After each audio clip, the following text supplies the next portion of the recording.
Dans ce tutoriel, nous allons voir comment fermer et afficher le panneau options d'effet, comment redimensionner le contenu du panneau options d'effet, comment explorer le contenu du panneau options d'effet, comment modifier les paramètres d'une vidéo dans le panneau options d'effet, comment paramétrer un effet vidéo appliqué sur une vidéo, comment copier, annuler et effacer un effet vidéo dans le panneau options d'effet, et enfin, comment paramétrer une transition vidéo.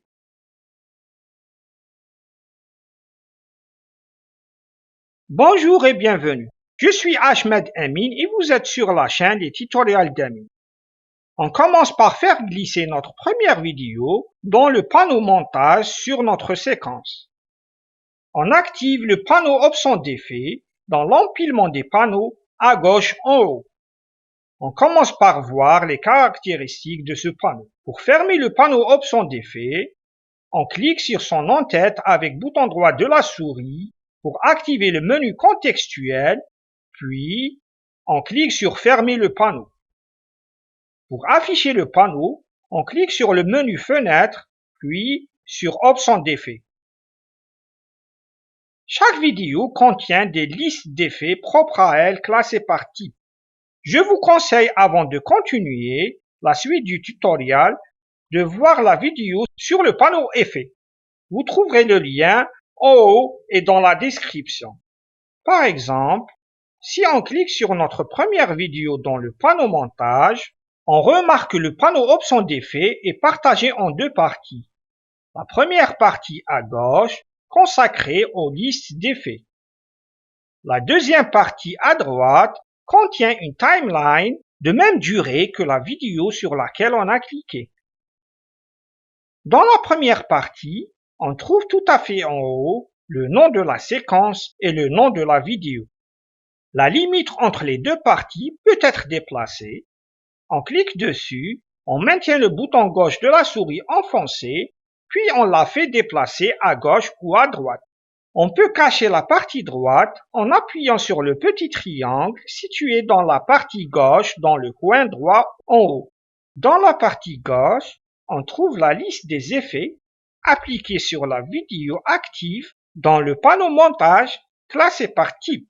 On peut remballer la liste de chaque type en cliquant sur le petit triangle se trouvant à droite au même niveau que le type des effets. On peut afficher la liste des effets d'un type en recliquant sur le même triangle une autre fois. Dans la partie droite, on clique sur la tête de lecture, on maintient le bouton gauche de la souris enfoncé, puis on la déplace à droite. La tête de lecture dans le panneau montage et le panneau moniteur du programme suit le déplacement de la tête de lecture dans le panneau options d'effets. Par défaut, chaque vidéo ajoutée dans le panneau montage a trois effets. La trajectoire, l'opacité et le rompage temporel. Chaque effet a des paramètres, un bouton de réinitialisation et peut avoir un chrono et des outils. On peut afficher le contenu de l'effet en cliquant sur le petit symbole qui se trouve avant le nom de l'effet. Comme peut être emballé en cliquant sur le même symbole une autre fois. Dans chaque paramètre, on trouve des valeurs. Par exemple, pour le paramètre position, on a deux valeurs, la position horizontale et la position verticale. Si on sélectionne la position horizontale, puis on appuie et on maintient la touche directionnelle haut enfoncée, on remarque que la vidéo se déplace horizontalement vers la droite. De même, si on sélectionne la position verticale, puis on appuie et on maintient la touche directionnelle haut enfoncée, on remarque que la vidéo se déplace verticalement vers le bas. Vous pouvez toujours saisir des valeurs dans les champs sans passer par les touches directionnelles haut et bas. Pour revenir aux valeurs initiales, vous n'avez qu'à cliquer sur le bouton réinitialiser le paramètre. Pour augmenter l'échelle, on sélectionne sa valeur, puis on maintient la touche directionnelle haut enfoncée. On remarque que la vidéo s'agrandit. Pour revenir à la valeur initiale, vous n'avez qu'à cliquer sur le bouton Réinitialiser le paramètre. Si on déplie le contenu du paramètre échelle, on trouve un curseur de réglage pour réduire ou augmenter l'échelle. Sinon, vous pouvez saisir la valeur de l'échelle directement dans le champ de saisie. Même chose s'applique pour le paramètre rotation. Je vous conseille d'essayer des changements sur tous les paramètres des trois effets. N'oubliez pas de cliquer sur le bouton Réinitialiser l'effet ou les boutons Réinitialiser le paramètre après chaque modification.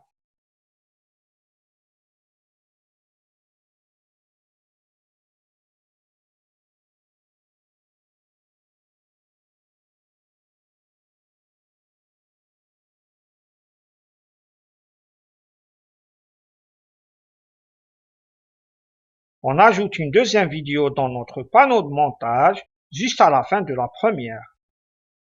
Si on déplie le contenu des trois effets dans le panneau Options d'effets, puis on clique sur la première et la deuxième vidéo, on remarque que chaque vidéo contient trois effets, avec les mêmes paramètres et des valeurs différentes.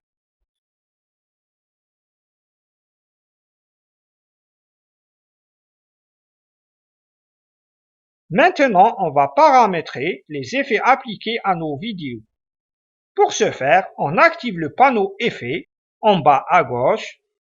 Dans Effets vidéo, on clique sur Esthétique, puis on choisit l'effet Multiplication.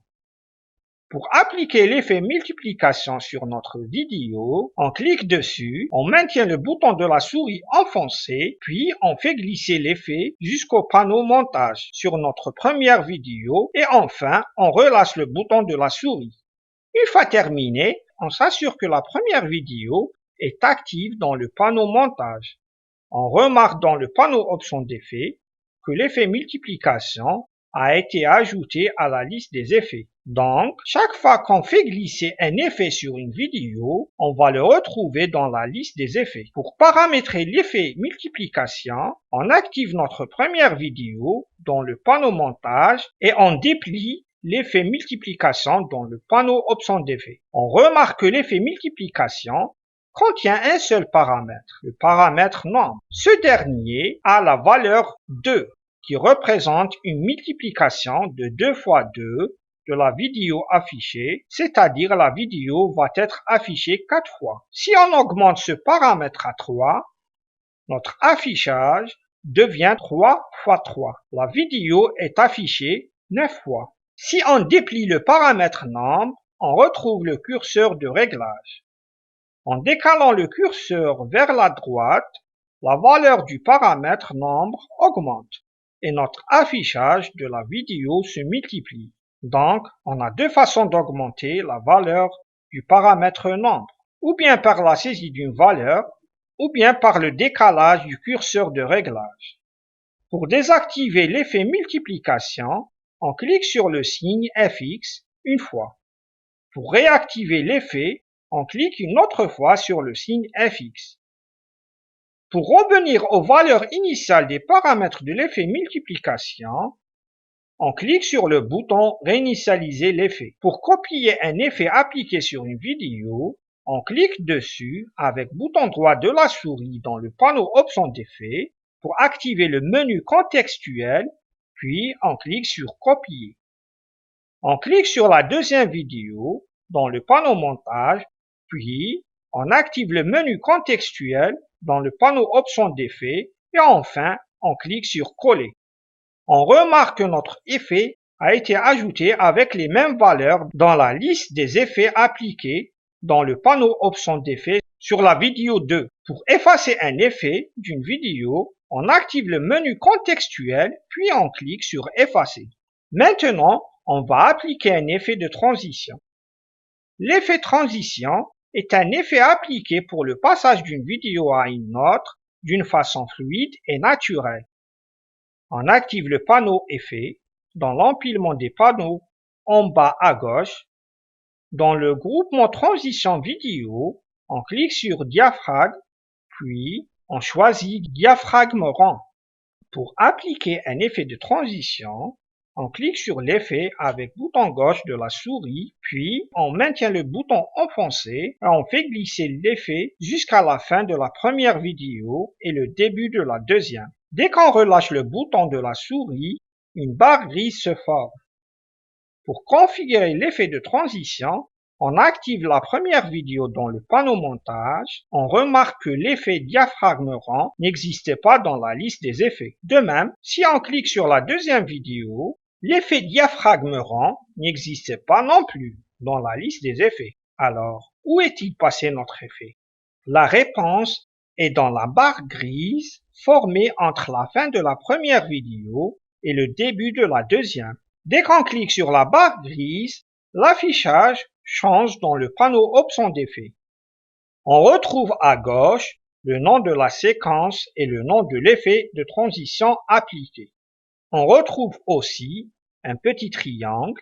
Dès qu'on clique dessus, la partie de droite disparaît. Si on clique une autre fois sur le triangle dans le coin du haut à droite, la partie de droite réapparaît. On retrouve aussi en bas du nom de l'effet, la description de l'effet et un bouton Play. Dès qu'on clique dessus, une démo nous montre une animation de l'effet. Le paramètre durée nous permet d'augmenter ou réduire le temps d'exécution de l'effet. Si on fixe la durée à 5 secondes, on remarque que la taille de la barre grise a augmenté dans le panneau montage. On visualise l'effet de transition.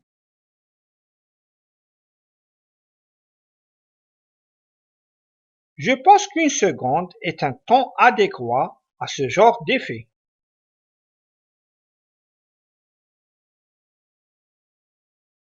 Un autre paramètre important, sous forme de combo de sélection, nous permet de fixer le type d'alignement de la barre grise. Par défaut, l'alignement est à centre de la découpe. La barre grise est au milieu de la transition. Si on change l'alignement à début de découpe, on remarque que la barre grise s'aligne avec le début de la deuxième vidéo. De même, si on change l'alignement à fin de découpe, on remarque que la barre grise s'est alignée avec la fin de la première vidéo. Chacun a ses préférences. De ma part, je préfère appliquer une transition avec un alignement au centre de découpe. Les deux rectangles A en bleu et B en vert représentent la vidéo 1 et la vidéo 2 dans le panneau montage. On remarque un petit cercle blanc au milieu du rectangle A. Ce cercle nous indique que la transition commence au milieu de la première vidéo. On visualise la transition. Très bien. Maintenant, si on décale le cercle blanc au coin supérieur droit du rectangle A et on visualise la transition, on remarque que la transition commence du coin supérieur droit. De même, si on déplace le cercle blanc au coin inférieur gauche, la transition va commencer du coin inférieur gauche. On remet le cercle au centre.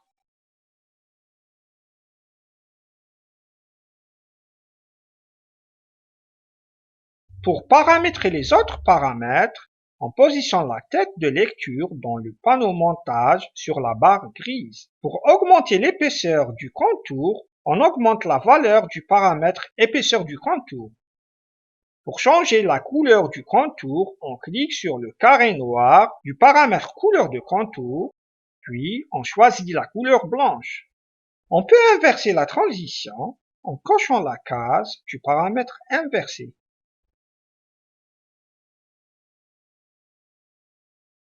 Je préfère toujours enlever l'épaisseur du contour en fixant son épaisseur à 0. Je vous conseille, pour chaque effet, d'explorer tous ces paramètres en changeant leur valeur, car vous pouvez toujours réinitialiser ces paramètres. Si vous avez des questions, n'hésitez surtout pas à me le faire savoir en commentaire, je serai ravi de vous répondre.